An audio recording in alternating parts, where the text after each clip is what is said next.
All right, so moving on, what are your top words of advice to clients looking for a DJ MC for their wedding event? Looking for the right fit, right budget? What are your kind of top words? Keep this in mind when you're looking at DJs.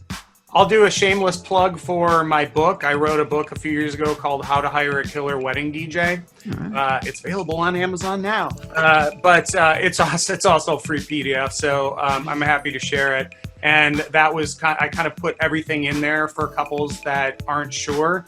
You know, if you've never planned a wedding, a lot of times you're not sure what you need. You don't know what you don't know.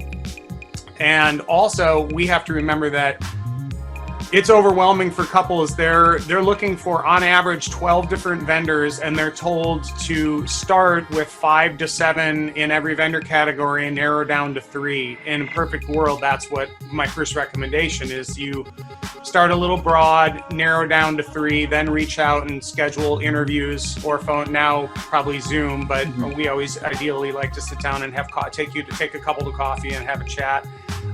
It's a two-way interview. We don't take every client. And so I think it's important to make sure that there's really chemistry, you know, that you feel, that we feel comfortable, but also you as the client feel like this person gets us.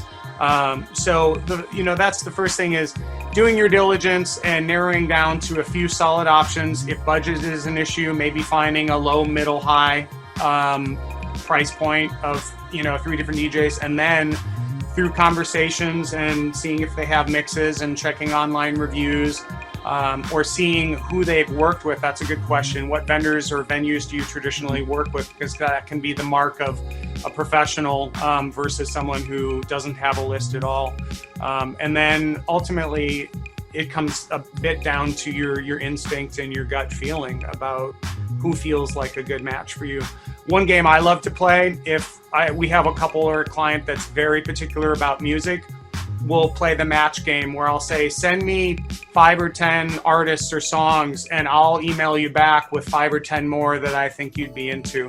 And I find that's a really quick way to gain their confidence, because the rub with planners and DJs is we're the most important elements of the wedding or event, but we're the least tangible to gauge during the purchase process.